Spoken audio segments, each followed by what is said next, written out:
What's up, everyone? Welcome back to another review, and this time we're taking a look at The Mist, written and directed by Frank Darabont, adapted from the Stephen King novella of the same name. The Mist tells a story of a group of people who get trapped in a supermarket as this weird mist engulfs their small little town. As the movie unravels, it gets revealed that these otherworldly creatures are hiding within the mist, and they start to pick off these people virtually one by one. And now it becomes a fight for survival, not only from the creatures, but from themselves. Okay, that's the overall plot line of The Mist. Now, how did I think about this movie? I enjoyed The Mist. I thought this was actually a pretty decent sci-fi horror movie. I like this movie. To me, was a mix of John Carpenter's The Fog and The Thing. Like, I got the sense of that from watching this movie from the beginning all the way down to its end. You got the fog, which of course is the mist, this mysterious just anomaly that's engulfing this small town.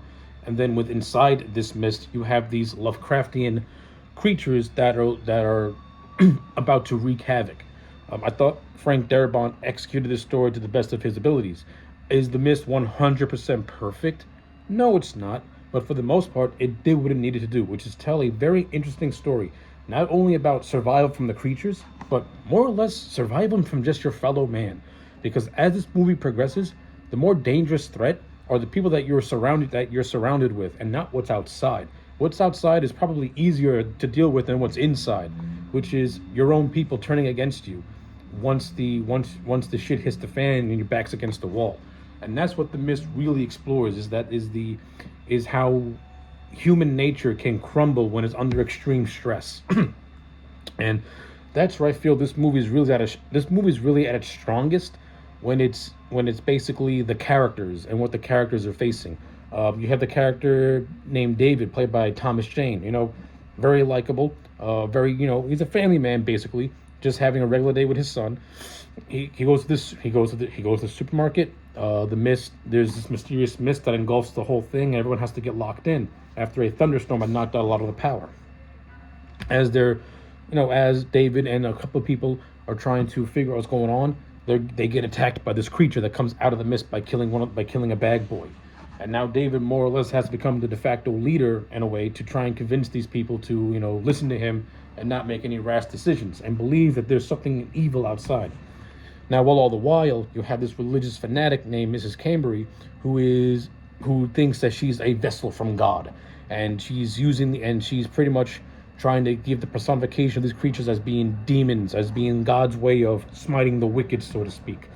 So you have the rationalist in David, and you have the religious fanatic in Camberry, and these two ideals are clashing head to head, which leads to basically Cambridge's group sacrificing this soldier who was involved with the military, who had an inkling of what these creatures were all about. And this is what causes even more dissension within the ranks. So I like how Frank Darabont explored that idea, which is the more scarier idea.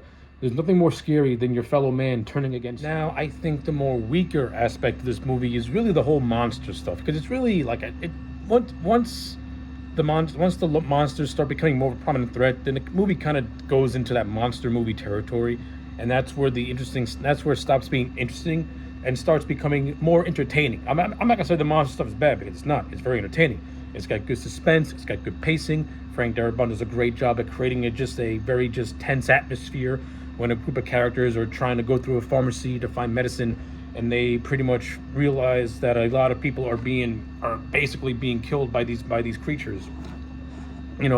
That scene is a lot of fun, and they take out these creatures in very creative different ways. Like, you have an old lady who uses like a makeshift flamethrower. You got one guy using guns. You got one guy who's using like a wooden stick to try and stab him with. So the monster stuff is interesting, but it's cool, I should say. It's cool, it's entertaining, but it's not the more interesting aspect of the movie. As I said before, the more interesting aspect of the movie is what happens to these people and these characters, and how they pretty much just crumble from the stress. Even David, the character of David, he crumbles when you get to the end of the movie, which I'll get to momentarily. But before you get to David, you have other characters. Like, this is one character by the name of Jim, played by William Sadler. At first he's kind of sort of on David's team, and then once the whole pharmacy sequence happens, he goes to the religious fanatic. And But the movie also, but the movie also portrays him as being slightly dim-witted, so he can easily fall in line into almost any place. And you have the great character actor William Sadler playing him, so it's a good performance. Like I like how in one scene he's ready to stick his foot up that of the fanatic's ass, and then moments then like later on in the movie he's like begging her for salvation. It's a good performance. I like it. Actually, I like all the performances in this movie. Everyone played their role really, really well. Thomas Jane is a good lead. I've been a fan of his ever since The Punisher. I thought he was a great Punisher. I like him as an Everyman Named David. I like the relationship that he has with his son. I like the budding friendship he has with this other character, who's played by Laurie Holden. I thought they had a good rapport with each other, acting almost like a surrogate family since David and his son Billy can't get to the mom. And if I have one gripe, we never really get an answer as to what happened to David's wife when you get to the end of the movie. Like that's a mystery that's left very open ended. The same thing with a lot of characters. Like we got a group of characters that are let out of the supermarket by Andre Berger's character, and the movie pretty much implies that they got picked off by the creature, but we never get a real solid concrete answer. So it's like stuff like that can be maybe stuff. I mean, the stuff with Andre Berger I can let go, but the stuff with the wife, I don't like to see some resolution as to what happened to her throughout the course of this movie, because we see her in the beginning and we don't see her again. So it's really left up to interpretation as to whether or not the creatures from the mist got her or she somehow survived. So you could take that for what it is. And again, some characters are just used for fodder. They're not really well developed. Some are and some aren't. The character played by Toby Jones, I like his character. He's one of the first to go on David's side, and he never succumbs. He never goes against David. He constantly stays with him. I mean, yes, he has a lot of apprehensions to certain things, but he ends up going along with it. Yeah, I like Toby Jones in this movie, and I'm not overly thrilled that he got killed by this gigantic monster towards the end of the movie, because I would at least like to put up some sort of a fight.